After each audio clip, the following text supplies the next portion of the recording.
여러분, 최근에 자동차 사러 가보신 적 있습니까? 아마 할부로 자동차를 사기가 쉽지 않을 겁니다. 왜냐고요? 자동차 할부 금융을 중단한 캐피탈사들이 굉장히 많습니다. 여러분 이거 한번 보세요. 저도 깜짝 놀랐는데요. 롯데캐피탈도 자동차 할부 금융 중단했습니다. 메리츠 캐피탈도 중단했고요. 미래에셋캐피탈도 중단했습니다. KB 아시죠? 예, KB캐피탈도 국민은행입니다. 중단했고요. BNK캐피탈도 중단했고요. 우리금융캐피탈도 중단했습니다. 여러분 캐피탈 앞에 앞자가 보면 국내 유수의 기업들이죠. 롯데, 메리츠, 미래에셋, 우리금융, BNK, 국민은행, KB 이런 유수의 기업들이 자동차 할부 금융을 중단했어요. 그러니 이게 뭐 난리도 아닌 거죠. 시장의 분위기가 진짜 싸합니다. 싸합니다. 왜 이렇게 될까요? 할부 금융을 왜 중단했을까요? 두 가지 이유가 있습니다. 두 가지 이유가. 첫 번째 이유는요. 자금을 조달 못합니다. 예. 지금 여전채라고 이야기하죠. 여전채. 여전채가 이제 여신 전문 채권이라는 게 여신 전문 금융기관의 채권을 여전채라고 이야기하는데요. 일반적으로 뭐 캐피탈채나 카드채나 이런 걸 여전채라고 이야기하는데요. 지금 2022년 10월에 보세요. 10월에 8,457억 원을 채권을 발행해서 조달했어요. 그런데 2021년으로 가볼까요? 2021년 10월에는요. 2조 1,380억 원을 조달했습니다. 좀 더 앞으로 갈까요? 2020년에 넘어가니까 2조 8,500억 원을 시장에서 조달했습니다. 그런데 지금은 10월 1일부터 10월 25일까지긴 하지만 8,457억 원이니까 조달이 안 된다는 거잖아요. 조달이 10월 달에. 예년에 비하면 절반 이하로 떨어졌다는 이야기고요. 예. 그런데 이게 11월 달 가면 어떻게 될까요? 더 심각합니다. 시장에 들어가면요. 채권 시장에는 국채밖에 안 보이고 예, 은행채밖에 안 보이고 예, 특수채밖에 안 보입니다. 한전채밖에 안 보여요. 예, 여전채는 명함도 못 내밀어요. 금리를 8% 9% 줘야 되는데 금리를 8% 9% 주고 나서 말입니다. 그렇게 돈을 예, 조달해서 그 돈으로 할부금융을 할 수 있겠습니까?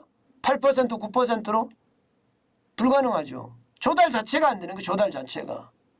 그러니 당연히 자동차 할부금융을 중단할 수밖에 없는 그런 처지가 됐다는 겁니다. 두 번째는요. 두 번째는 여러분 보시다시피 예, 이 조달도 힘들지만 조달한 자금을 운영하기도 힘들어요. 왜? 금리가 엄청나게 올라갔어요. 7월만 하더라도 자동차 할부금 구매금리가 2.6%였거든요. 그런데 8월에 4%씩 쭉 올라가더니 11월에는 6.7%입니다. 여러분 6.7%의 할부금리를 주고 여러분들은 자동차를 사시겠습니까? 안 살 겁니다. 아마. 소비자가 기피하는 거죠. 소비자가. 아니 6.7%를 주고 자동차를 왜 사겠습니까? 그러니 심각하다 이야기를 하는 게 할부금융 입장에서는 돈도 못 구하는데 예, 높은 금리로 할부금융을 하려고 보니까 고객까지 기피해. 그러니 아이고 이거 사업 안 하는 게 낫겠다. 결국은 말입니다. 자동차 할부금융 예, 사업 자체를 줄이는 거죠. 그만큼 심각하다는 뜻이에요. 실제로도 말입니다. 여러분 이거 한번 보세요. 자, 기아차 소렌토를 산다. 정가가 3,838만 원입니다. 지난 5월에 금리 1.9%를 적용했을 때는 월 납입액이 83만 986원이었습니다. 그런데 현재 7.4를 적용을 하니까요. 92만이에요. 92만. 92만 6,196원입니다. 굉장히 많이 늘어났죠. 그러니까 총 비용이 정가가 3,838만 원인데 옛날에 1.9%로 정리했을 때는 3,988만 7,270원을 지불했거든요. 지금은요 3,800만 원짜리가 4,445만 7,422원을 지불해야 됩니다. 그러니까 부담스럽죠. 제네시스 G80은요 5,890만 원이거든요.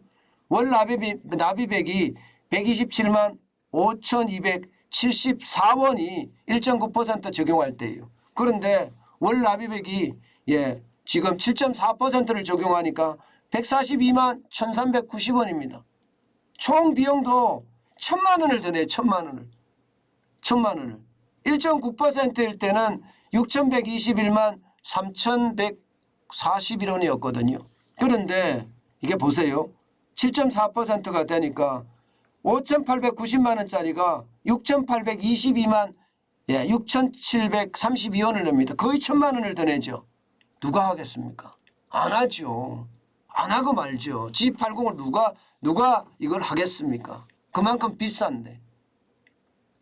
저는 이런 상황을 보면서 말입니다. 저는 생각이 굉장히 깊어지더라고요. 무슨 생각이 깊어지느냐. 자금 조달이 저렇게 안 되면 결국 말입니다. 시장의 왜곡은 점점 커지고 시장의 왜곡이 커지면 이게 자동차 판매에 대한 어떤 상황도 굉장히 깊어진다. 지금까지 자동차 사겠다고 계약한 사람들이 계약 파기하는 사례도 진짜 많이 터질 수밖에 없고요. 이것은 결국 말입니다.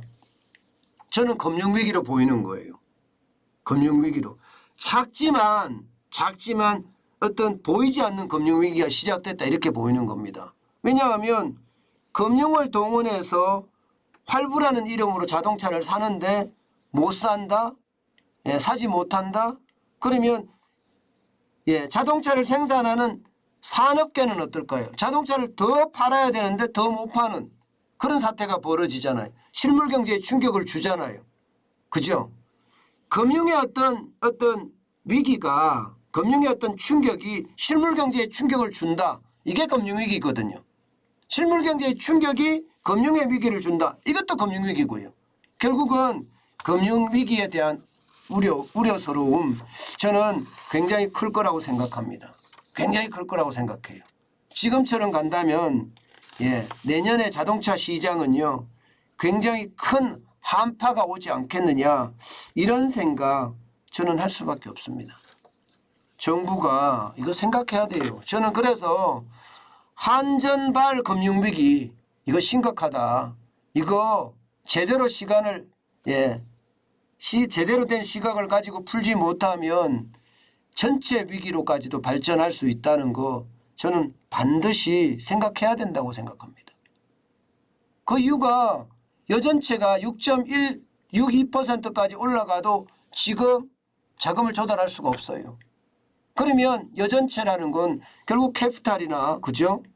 카드사나 이런 데가 다 어려워진다는 이야기인데 이게 어려워지면 제2금융권의 충격 당연히 오는 거고 그 위기가 산업위기로 저는 발전될 수 있다는 것 저는 충분히 직감할 수 있습니다. 여러분 시장의 위기는요 제가 일부러 만들어내지 않아도 일부러 만들 필요도 없고요. 또 그럴 생각도 없고요. 현실을 똑바로 직시만 해보더라도 시장의 위기는 점점 커진다 이런 생각을 저는 하게 됩니다. 그래서 더 불안합니다. 오늘은 또 이 캐피탈사 여전체의 위기가 또 산업의 위기로 발전한다는 말씀까지 드렸네요.